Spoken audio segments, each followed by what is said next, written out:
from your favorite Grasslands PR team. That's us.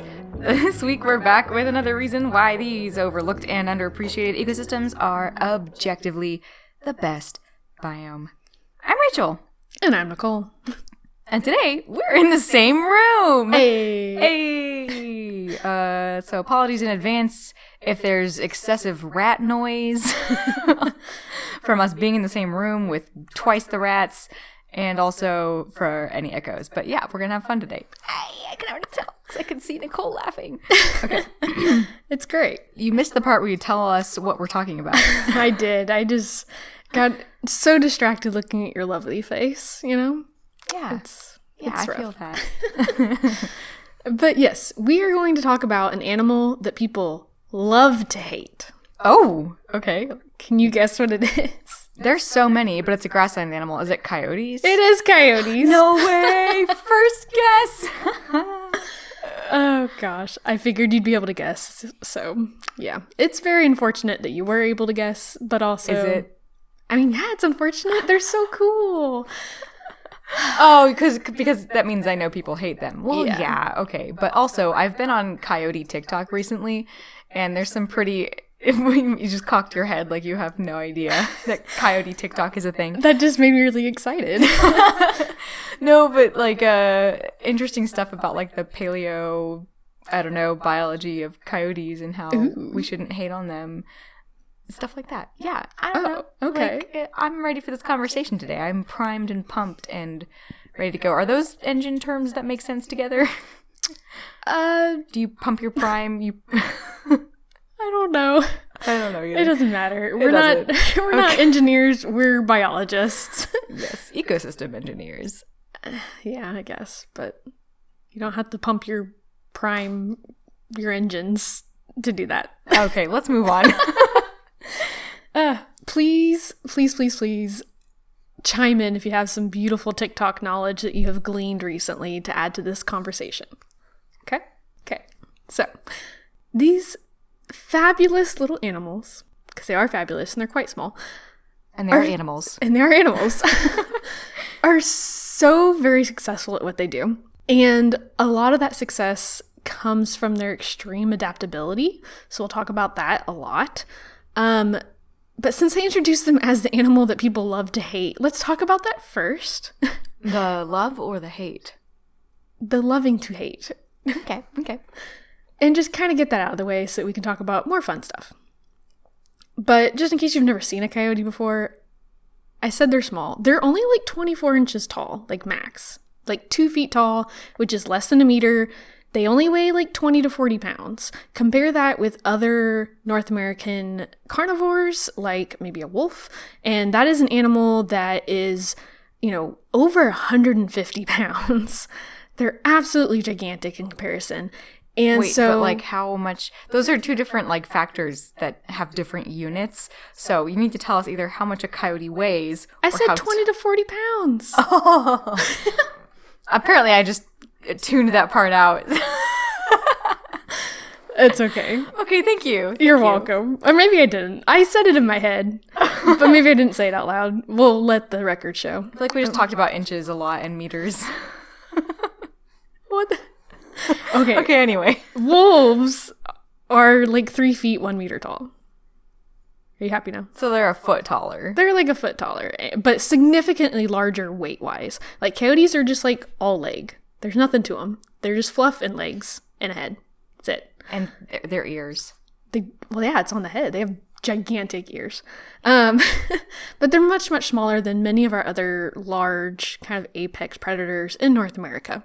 And so historically, like before European settlers came, their numbers were pretty much kept in check. They were mostly on kind of the West Coast.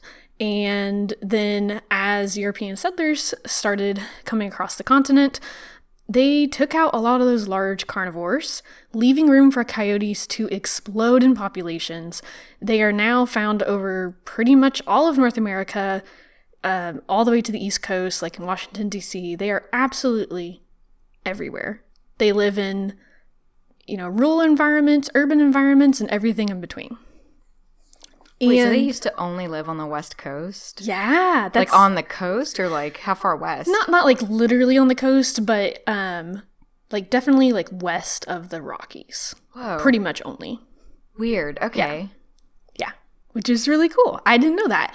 And a lot of the eastern populations, they arrived to the East Coast by going up into Canada first and then came back down south.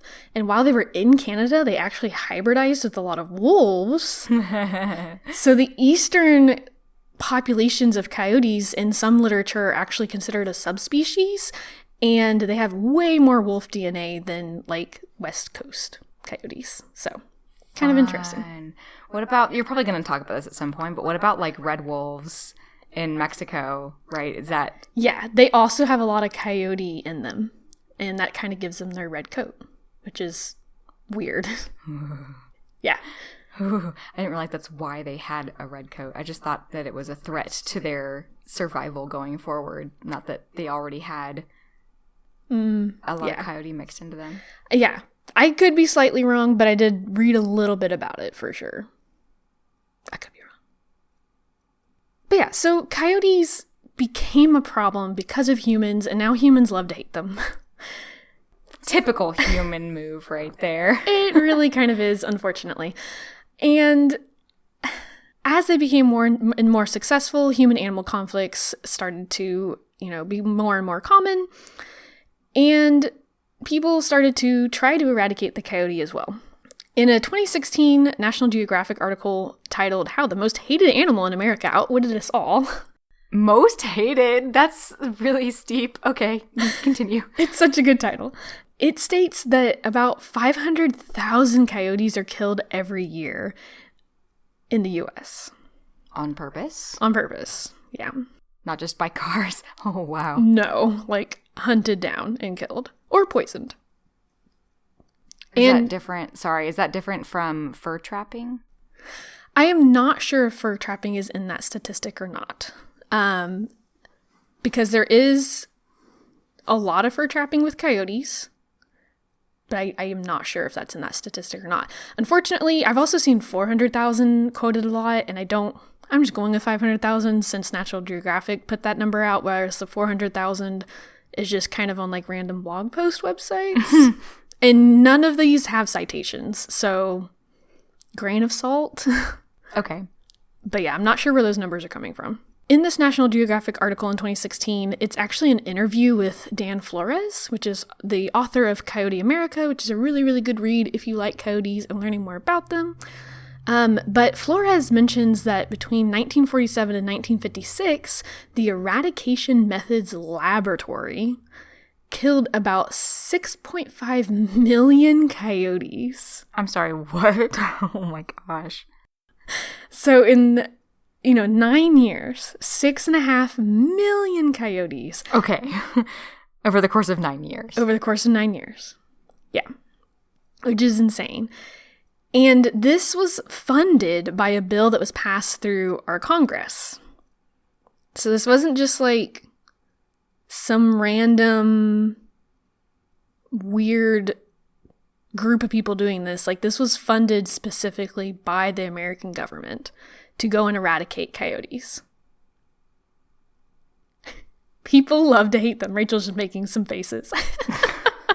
I'm like not surprised, but also really like I know. annoyed. This particular eradication event was kind of spurred primarily by hate of the coyote taking game animals like elk, deer, pronghorn, and bighorn sheep. You cackle. That makes sense, because everything the American government does is to protect the economy and nothing else. Yeah. And that's an economic, incentive there. Yeah. Yeah. Anyway. It is definitely an economic incentive, but it's kind of funny because coyotes, again, are very small and really don't attack big game like that, hardly ever. We now know that they mostly eat small game like rabbits, squirrels, even bugs and berries. So they they don't even eat those things. But people were seeing big game animals falling in numbers and just assumed it was a coyote, and then went and exterminated 6.5 million of them. Jesus. When was this?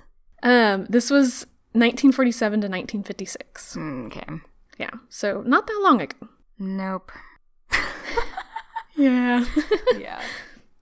And this particular event was mostly done through poison, which is like a whole nother topic, but I just want to touch on it real quick. Poison is never, ever a good idea. You can't use it in a targeted way whatsoever.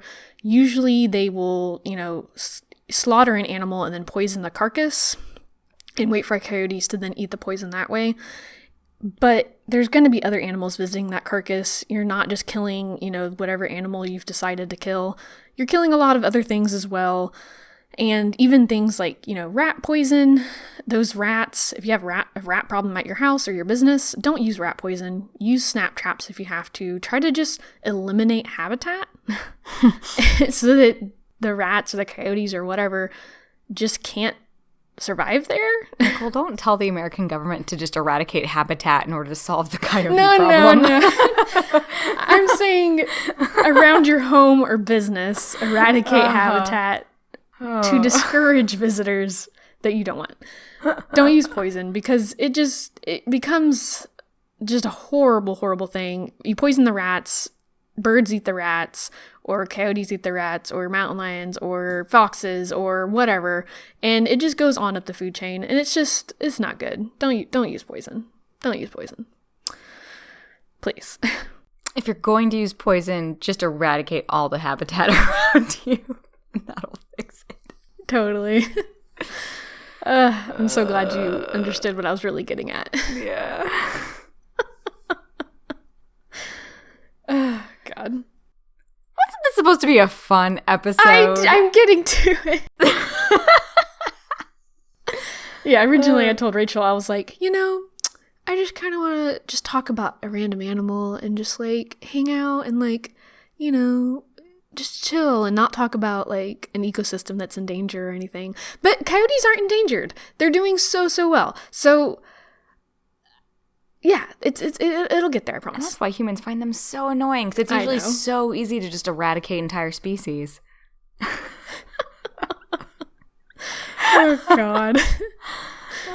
Anyways. I just love the audacity that humans have to be like, wow, we made the environment so much better for this animal. That's so annoying. Mm-hmm. Wow, that's the problem, that the animal is so good at not being destroyed by us. That's what's annoying, and I don't see how we could possibly have fixed this situation, for example, by not eliminating all competition and destroying entire... You know what? I'm going to stop. I hear you. I do. Yeah. It's very unfortunate. But anyways. Something interesting is that even today, the government still has, the U.S. government still has a large role in killing coyotes. And this is done through a branch of the government called Wildlife Services. Oh, I forget that they exist, but I went down a rabbit hole with them a while back, like a couple years ago. Yeah. I think you're supposed to forget that they exist because all they do is like kill what is they consider nuisance animals. And even though I went on their website and... They have a website? Yeah, they have a website. Everything has a website. But their mission on their website is, I quote, to provide federal leadership and expertise to resolve wildlife conflicts to allow people and wildlife to coexist. That's not... Wait, hang on a second.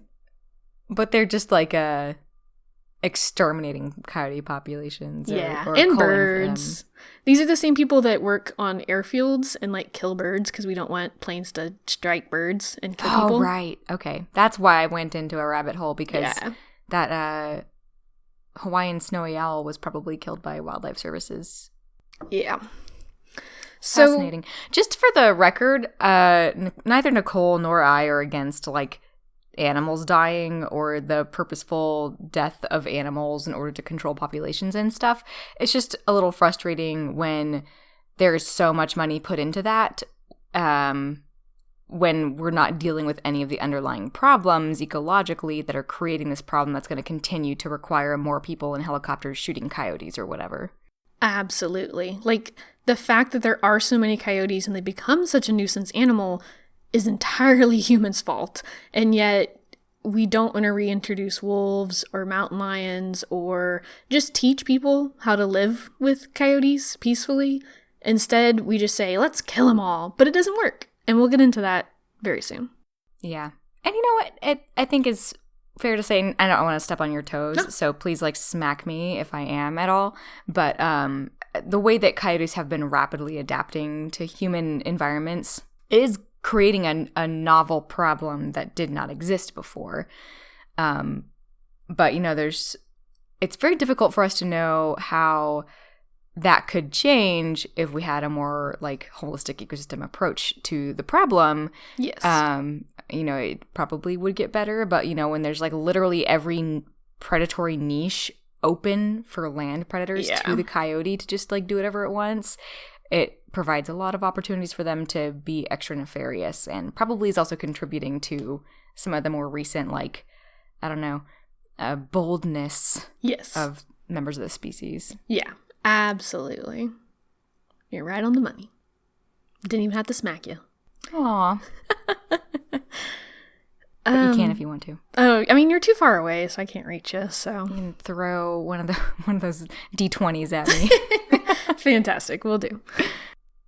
Hey, can we have a special edition Grassland Groupies, Grassland themed D&D game on our podcast sometime? Yes. Okay. Amazing. Don't know what it's gonna look like, but we'll figure it out. My brain just had it, and I had to spitball it right now. Yes. I love it. We can make it happen. Please continue. Okay.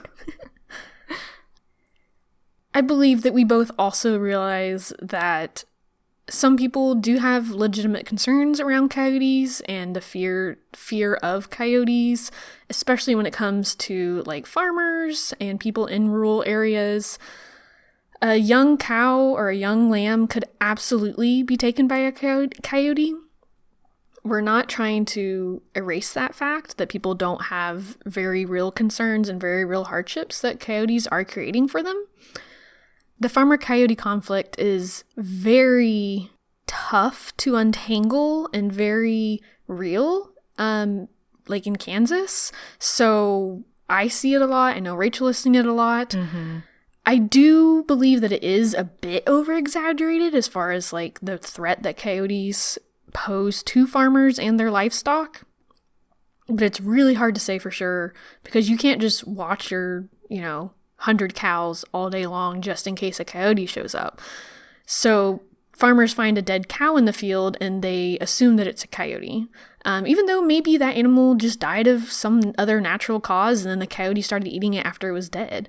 Or maybe some other predator, snuck in and got it. Who knows? I have seen footage of ravens in Alaska killing a calf by, like, plucking out its eyeballs. So, like, a lot of things can be nefarious. We don't have ravens in Kansas, obviously. Not ravens that are big enough to, harm a calf, but anyway, point still stands. Yes, absolutely. Especially if it's, like, a really sick animal. It doesn't take a lot to take that out. So I think coyotes are just kind of a scapegoat for a lot of these, uncertain deaths. But it is absolutely possible for a coyote to take a cow, especially like a calf or a lamb. Things that could help with that would be more education, especially using things like livestock guardians, like llamas or dogs or even guinea fowl, which have been known, even though they're tiny little birds, they've been known to gang up on coyotes and chase them away. Like, they are very spunky little birds. Nice. So, livestock guardians are a really, really cool way to get around killing that coyote. And we'll talk a little bit more about something that's known as hazing coyotes here in just a little bit. Because really, it's often better to simply scare an animal away rather than to kill it. Because if you can scare away that animal, it's still going to be hanging around. It's just going to not be eating your livestock. Versus if you scare that animal away, you might invite a more, bold or, aggressive animal in to fill that niche. So it's kind of nice to just scare them away if possible. Can we talk about like neighborhood coyotes too? Oh, we will. Okay, Yes. cool. Yeah. I wanted to make sure that like our listeners are probably thinking, okay, but like my dog, and I just wanted to make sure we hit that at some point. So We will talk a lot about urban coyotes because it's absolutely fascinating. But back to rural America. Farmers just hate coyotes with a passion. I've seen it, you've seen it. I see it on Facebook. I see it in person. I have people all the time. I'm trying to educate them about animals, even specifically coyotes, and they act really, I don't want to say aggressively, but they get fired up because they are a farmer or their, grandpa was a farmer or whatever, and they have these stories, and I'm not trying to discount those stories or anything like that. But if farmers are single-handedly killing dozens of coyotes every year and we are still having problems with coyotes, that is obviously not the answer. There's one story in particular that I saw on Facebook early last year that really stuck with me. It's kind of gross, just full disclosure. Bring it on. But it was this farmer that killed a female coyote, and he noticed that when he went to pick up her body, that she was lactating. So he then posted pictures on Facebook bragging about how, with this one kill, he actually killed, 7 to 8 coyotes. Because now the pups are going to starve and die horribly. So that's extremely toxic and off-putting. And this is, one of the things that can paint farmers and especially hunters in a really, really bad light. And we've already talked a little bit about the American model of conservation and how it's fairly unsuccessful in a lot of ways. And it breeds these really toxic mentalities.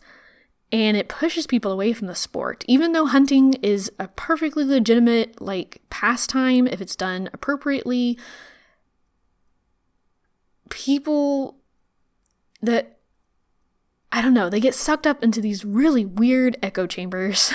Yeah. And everybody on that Facebook post was praising him for his good job killing this female coyote that was nursing pups.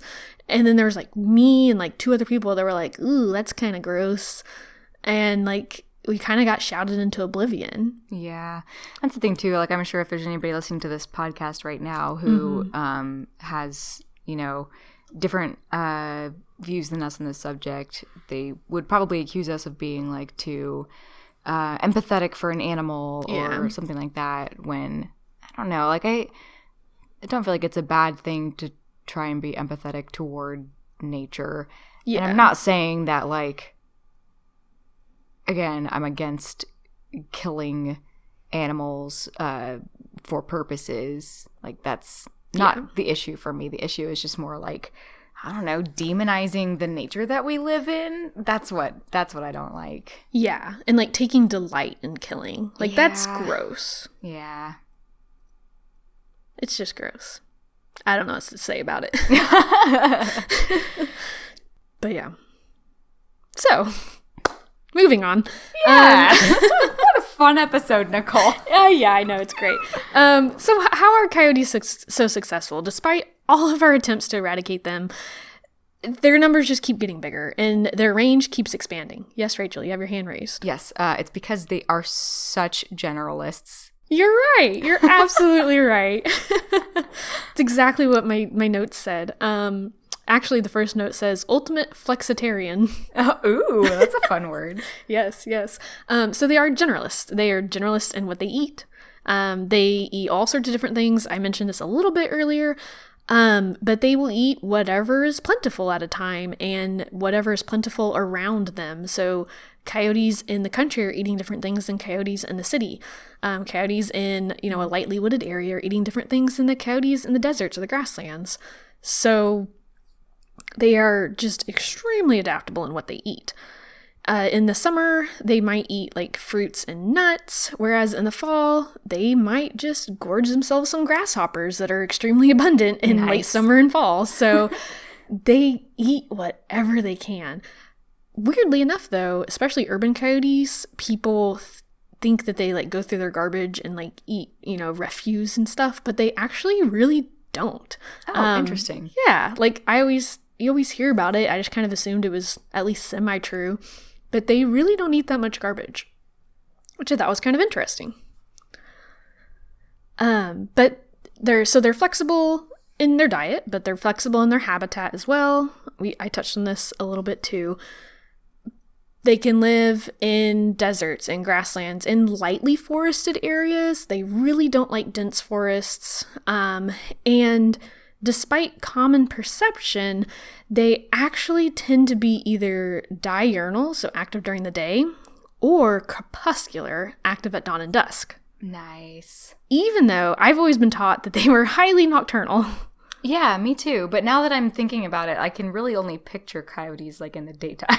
Yeah. Which, okay, like I know what you're thinking, Rachel. It's because you're a human being with normal diurnal eyes and you don't see coyotes at night. But like I've been out on nocturnal surveys and really don't even see coyotes then. No, not at all. Like I've seen bobcats, I've seen foxes of all sorts, badgers, rodents that are nocturnal. Yeah. I've found sleeping hawks during nocturnal surveys, but have not seen many coyotes at all. Yeah.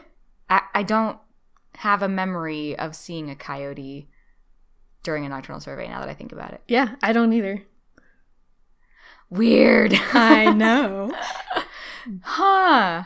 What's kind of interesting, though, because, why do we think that they are nocturnal if they are very clearly diurnal? Oh, no. Sorry. And the reason for that is because when they're around humans, they tend to become more nocturnal because humans are not active at night. Oh, fascinating. Yeah. Okay, that makes a lot of sense. That's when, that's when coyote attacks that happen in urban areas are happening. It's usually at night or in the evening when people are walking their dogs and stuff. Mm-hmm. But, being a wildlife biologist out in the habitat, I have never seen... Oh, wow, okay. That's so cool. It's not at all what I thought you were going to say. I was like, I bet I freaking know. I bet I know why. It was not what you said. Holy smokes. Yeah. So cool. But yeah, so they're very flexible in, how they live. Love it. Man, when I was doing research on the Paleo Park, too, mm-hmm. Or Pleistocene Park, goodness gracious. That was something people brought up with coyotes too. We're talking about animals that survived that mega extinction back then too. Even back then, coyotes were super generalist and adaptable. And those are the kinds of animals that even survived that first big mammal extinction event. Yeah. And then settlers came in and colonized the land and caused some more almost extinctions. Yeah. And coyotes were already prepared for that. Mm-hmm. Yep. They're like, thanks for clearing the way for us. Yeah. So super, super cool. I had no idea. Another really cool thing that I absolutely love to tell people, and I always think is common knowledge, but I don't know why I think this, but their litter sizes also change drastically from year to year. Why would you think that that's common knowledge? I don't know, because I really like coyotes, okay? So I've always known it, so therefore everyone's always known it. Not true. I did not know this. You didn't know this? Well, I mean, I guess I knew that a lot of animals can have variable litter sizes, but I'm sure you're going to tell us that it's for a reason. Yeah. And not just an accident. Yeah, it's not an accident whatsoever.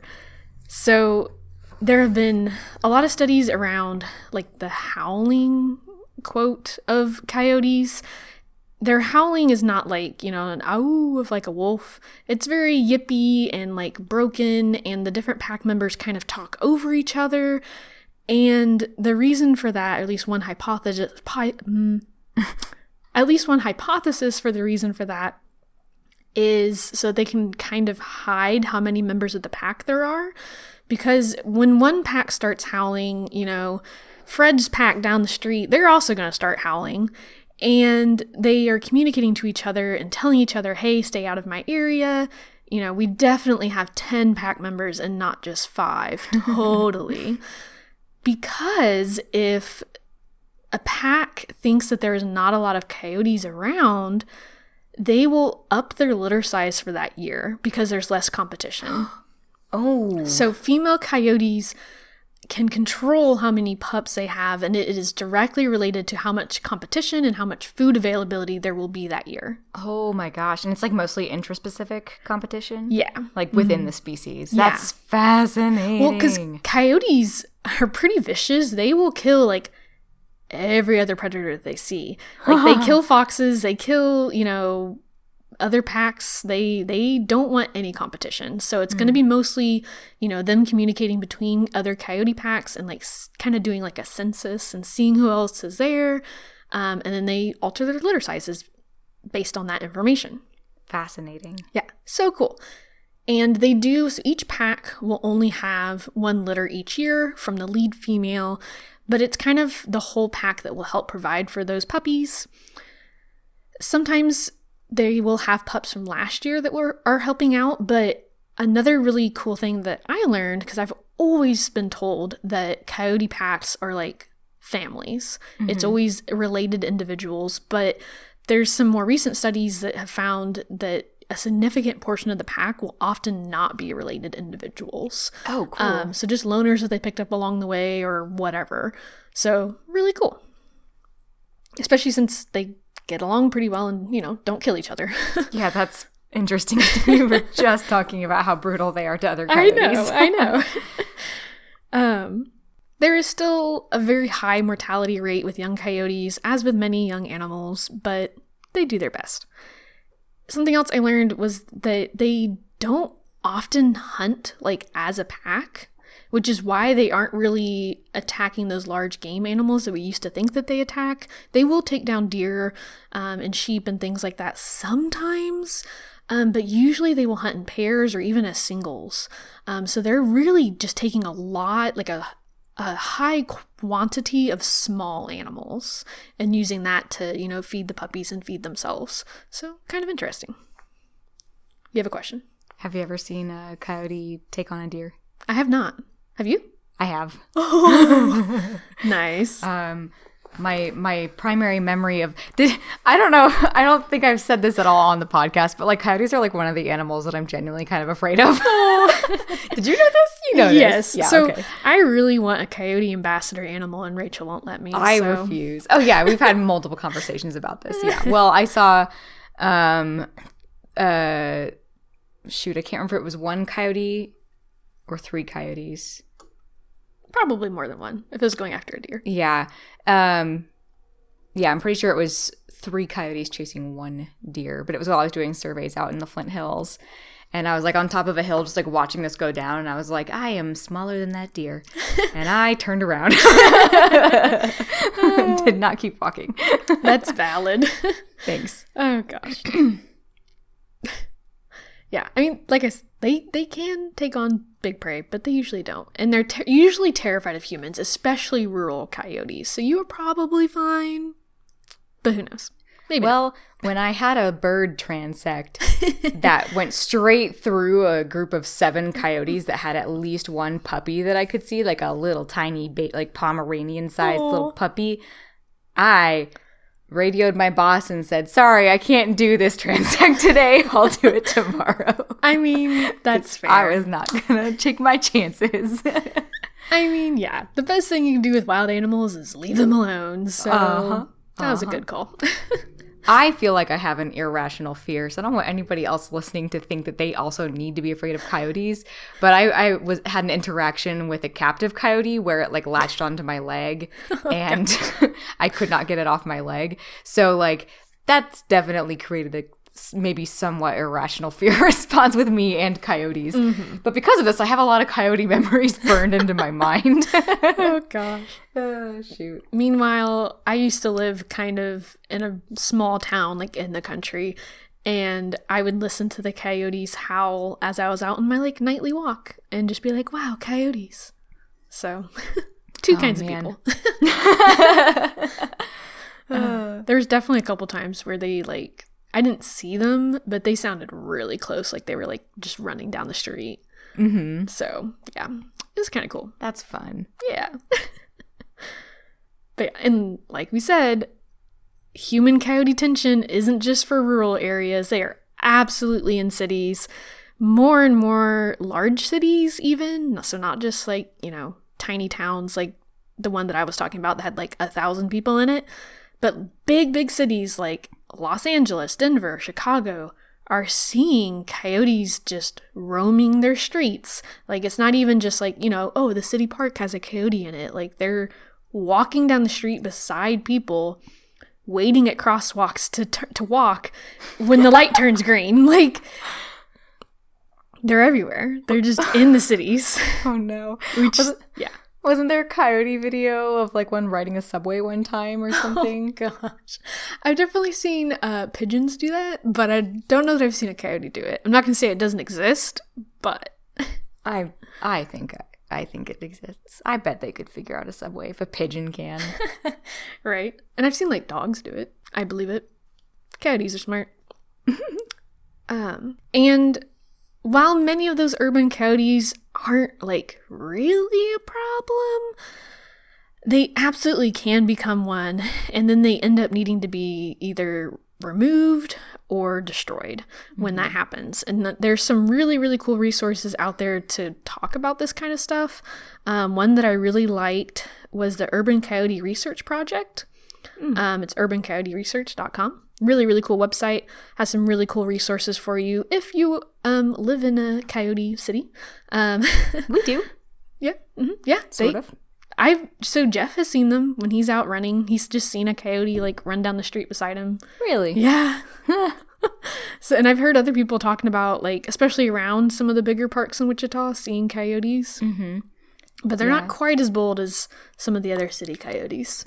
Not quite, although I don't know. I've got family who live near a golf course and a park. Yeah. And like a wildlife park.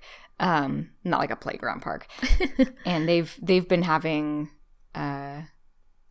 even like pre-COVID, you know, like a while back, they were having coyote incidents in their neighborhood, and like multiple people's dogs were getting taken during walks and stuff. Dang. And so they were like sending out like neighborhood-wide notices about the coyote situation. Yeah. So that's intense. Yeah, like dogs being snatched while they're on the leash being walked. Yeah, and that's a case of like a coyote that needs to be removed. Oh, like, for sure. Yeah, that's too much. So something that I found this really amazing YouTube like series. It's like 8 videos. A couple of them were like 20 minutes long, and the rest were like a minute and a half. But it was by Jefferson County in Colorado. Their YouTube page is called Jeffco Open Space. And they put out some really cool informational videos about urban coyotes. And they were talking about hazing coyotes. I mentioned this earlier. And it is kind of probably what you're thinking about. So if you're struggling with urban coyotes, the best thing you can do is train them. And I don't mean with like a clicker and some treats. It's by hazing them and making them fear humans.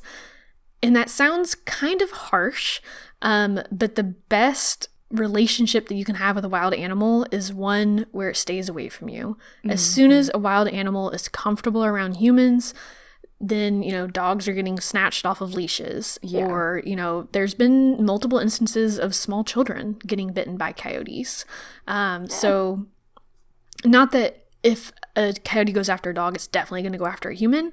But it's just, it is a distinct possibility that once you start, you know, feeding these animals or just even coexisting with them to the point where they are comfortable, they can become a real hazard. Usually to like feral cats and dogs. But, you know, if you feel bad hazing a coyote, just know that that fear will keep that animal out of trouble. Don't feel bad hazing the coyotes. Haze the pants off those things. No, absolutely haze them. This is like the one kind of hazing I can get behind. Yes. Frats lay off on the hazing. Communities haze every coyote. Yes, please. But Jefferson County, again in Colorado, they did this really cool citizen science project where they trained a bunch of people the proper way into like how to haze a coyote, and then they set them off into the streets. And this was from 2012 to 2015 that they ran this experiment, and they asked them to report back on all of their sightings of coyotes. They ended up with 739 coyote observations in the city with 96 hazing events. So the other times, I think that was like 13% of the observations. So the other times, the coyote was really far away, or it was just doing coyote things like across the street and it wasn't being a nuisance. But those 96 times that the participants decided to haze, it was because it was uncomfortably close, or it was, it was showing interest in them or their pets or what have you. So you don't have to literally haze every animal that you see. It's just like if it's being too comfortable with you, then you should, shout at it. You can stand up really tall and wave your arms around. You can kind of like fake lunge at it. Just be big and scary and intimidating. And most coyotes are going to turn tail and just run as far as they can from you. It's only those ones that don't run that could possibly be a problem. And if you ever come across a coyote that you try to haze and it doesn't run away, absolutely tell, the proper authorities so that they can keep an eye on the animal and possibly remove it. So, yeah. That's all there is to the hazing. It's just like shouting and waving your arms and like typical like stuff that you do. Okay. Yeah. Oh, I was kind of thinking like, oh, here's your authorized air horn. Go out and like. They mentioned that some people did use like noisemakers and air horns like that, but really your voice is always on you, so why not use that? That's so easy. Yeah. They're big babies. They really are. But they found during this citizen science project that most of the coyotes, when they yelled at them, would just run away. And they kind of had like a scale of like, it was like -4 to 1. -4 was the coyote ran away, didn't look back. A 3 was the coyote ran away, but like kind of looked back a little bit just to like check on you. And then like a 2 was it ran a little ways away, stopped and looked back. So it was not quite as fearful, all the way up until like a 0, I believe, was no response. And then a 1 was it actually approached you. Oh, no. So, the 0s and 1s are going to be problem coyotes, whereas the other ones are, properly fearful of humans. Yeah. So there's 96 hazing events. Only 5 of them had the coyote actually approach them. Oh, wow. So pretty good. Oh, that's terrifying. It is terrifying. It's just like trying to be your scariest person, and the coyote's just like, well, hello there. Yeah, he's like, what you doing? You got some food for me? I had that happen with a cow once. Oh. Tried to haze a cow. I didn't have that language to describe it before. And it like started running toward me. And I was like, that's the opposite of what I wanted to happen. Yes. And there's another word. So it's illegal to haze. No. Hazing is legal and encouraged. It's illegal to harass an animal. Wait, what's the difference? The difference is that when you are harassing an animal, it's with intent to harm.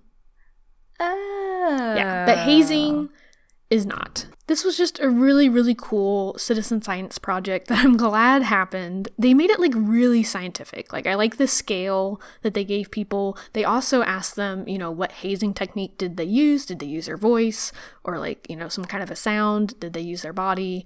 Yada, yada, yada. They also asked the participants whether or not they had a dog with them at the time. Ooh. Because coyotes see dogs kind of as a conspecific and as, as potential competition. So a lot of times when people have issues with coyotes, they do have their dog with them. And they found that the hazing was less effective if the person had their dog with them. Interesting. So, yeah. So if you live in a city with coyotes, probably walk your dog like during the day and not at dusk or dawn when the urban coyotes are more active. So, or at night. Don't walk your dog at night. So yeah. And that's so interesting. Do you think it's because they see the dog not reacting and they're like, oh, this is not scary? Possibly, yeah. They just kind of I don't know, especially if it's like a small dog, they could see it as a potential meal. But yeah. Wow. That's crazy. Mm-hmm. Coyotes just really don't like dogs. And that's even like people like in like, you know, like a national park, if they have their dogs with them, a lot of times they have more issues with coyotes. So yeah, I don't know exactly what it is, but yeah, it's also probably like a lot of dogs, they're going to be interested in the coyote as well. So they're probably going to be like at the end of their leash, like going towards a coyote, and the coyote's like, oh, you want to fight? And so, okay. you know, I feel like that's definitely part of it.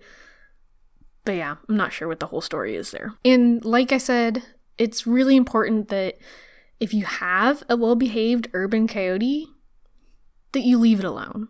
If you chase off or you kill a resident coyote who is not attacking pets, not attacking your livestock, and just existing, you're opening up a new spot for a possibly problem coyote to then come in. Because these animals do have very specific home ranges that they fiercely defend from other coyotes, foxes, things like that. They need a lot of food to survive. So they defend their territories very, very well. And the transient animals, the transient coyotes that are just kind of wandering around and don't have a home range, they tend to be younger animals, so they're not going to be as experienced with people. So you might find that they are more bold. Perfect target for hazing, then. Yes, haze the crap out of those young coyotes. And it's really, really important that you never, ever, ever, ever, ever feed a coyote or any wild animal, because as soon as you're making that animal comfortable around humans, it's just going to end up badly for that animal. People always do it out of like the kindness of their heart. They see a coyote or another animal in their backyard, you know, begging for food, and they're like, oh, it looks so hungry, and they just like feed it once, and then it comes back. They feed it again. And that you're making that habit for that animal and bringing it into danger, and it's going to become a problem, and that animal more than likely is going to wind up either displaced, which it will then not know where it is and probably die, or it's going to be destroyed by authorities. So you are harming that animal by trying to help it, and that might be a really hard pill for some people to swallow, but it's really important that people know that. And even if you're, you know, kind of on the opposite camp where you just don't want coyotes around because either you fear them or you're worried about your livestock or what have you, if you can find a coyote that is just kind of hanging around and it's not attacking you or your livestock, keep that coyote around, because if nothing else, it's better to, you know, live with the devil you know than a wild card. So try to etch out that peaceful existence if possible. And haze the crap out of every coyote that you see if you live in an urban coyote city. Yes. I know you and me both have an experience with deer in particular that became much too friendly with people. And even though we think of deer as being, you know, cute and whatever, harmless. Yeah. When people feed those animals, they're going to go up to everyone, and not everyone is going to be as nice as you. And we actually had a fawn that was poached in a local park, probably because they were being fed. Yeah. We saw food all the time left out on the trails. We even confronted the people doing it, and they kept feeding the deer, and then there was a deer poached. So very, very sad ending that was easily preventable if the animals had just been more scared of people. And even beyond that, you know, the deer were frequently coming up closer and closer to people. And then when the rut season came around, that became very scary because those males are so unpredictable in their behaviors, but they're so okay with walking within like 15 feet of you. Yeah, absolutely. Yeah, deer and rut are no laughing matter. Like, they will attack you. So don't feed deer, don't feed coyotes, don't fear possums. Don't fear them either. Don't feed possums, raccoons, stray cats, any of that stuff. It just causes problems. Yeah. Don't do it. So on the Jefferson County's their Coyote Country Land Stewardship series on YouTube, they mentioned that coyotes, like, they're smart animals, and people will let their dogs play with coyotes, and then the coyotes will actually, like, lure them into the trees away from their owners and then attack the dog. Oh, no. Yeah. I shouldn't laugh. That's horrifying. Yeah. But it's so clever. It's so clever. Or, like, they're Jeez. luring them away to, like, their pack mates that are waiting. Yeah. Like, insane. And, like, it looks playful and cute, and then, yeah, your dog's dead. Jeez. So don't let your dogs play with coyotes either. Just don't do it. Just There's leave a lot them of alone. reasons why you shouldn't, but that is, like, absolutely one of the best I've ever heard. So. Yeah, right? But if you want to learn more about coyotes and the continuing research around them, definitely check out the Urban Coyote Research Project, as well as Project Coyote. They're both really, really good sources of information. I stole a lot of information from their website, but now I'm giving credit, so it's not stealing. No, but it's research then. Yeah. But yeah, coyotes are cool. I love them, but I sure am going to haze the next one that I see. Aw, yeah. Because I love them so much. Do it for the coyotes. Yes. Do you have any fun coyote tidbits that you learned from TikTok? No, I don't think so. Indigenous TikTok has some cool coyote talks out there, but some of those indigenous stories feel like something that I cannot, like, paraphrase correctly or appropriately, so I will not, but that has been very fun to see too. Mm-hmm. Coyotes, because they've been around for a long time, people have a lot of stories about them, and, you know, until recently, a lot of cultures revered them and, you know, respected them, and now they're just hated. Yeah, but hey, you know that cute video of a coyote getting a badger to come with it to go wreak some havoc? Probably was just luring it away to its pack mate so it can maul it to death. Well, we don't have to make it like that, but we can also say that, hey, maybe there's, you know, other creatures besides humans out there that still, like, appreciate coyotes. Yeah. Or don't know any better and get lured to their death. Who knows? One of the two. One of the two. Absolutely. Cool. Beautiful. Wait, so are coyotes driving red wolves extinct by interbreeding with them so much? That's a thing, right? Yeah, that's definitely a thing, for sure. Fun. Yeah. Are coyotes also driving regular wolves further from being regular wolves by interbreeding with them? I'm not sure. I've always heard it in relation to red wolves. I say regular, I should say gray wolf. Yeah. Yeah, I'm not sure about that one. Okay.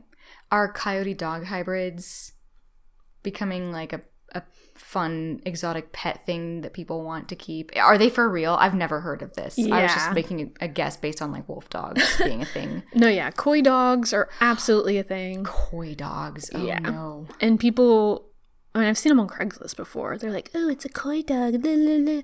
And, like, probably it's just, like, a shepherd mix. Let's be real. But yeah, people think it's really cool. And if it is a real coy dog, like, that is going to be an animal that is extremely hard to tame and extremely hard to train or be in a house.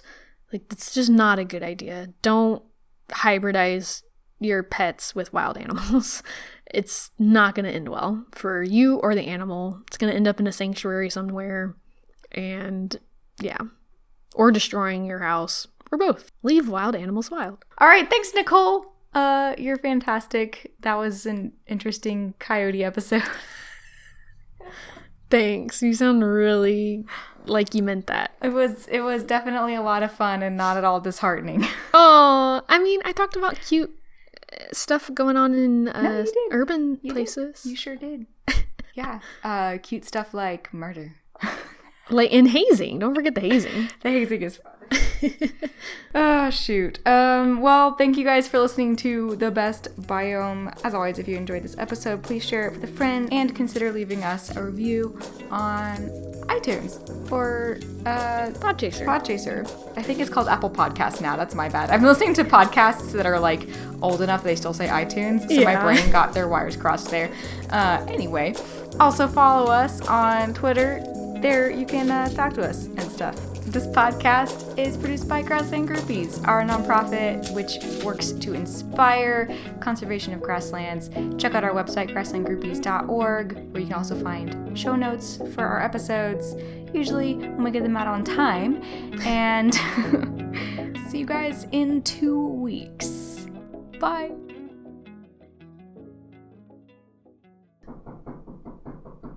Hello? Okay, somebody's knocking on my door. I'm gonna go check it out. Oh, God, there's some dude just standing there. You can look at your little wise cam and see when they, or we can just answer it. I'll come with you. We can haze him.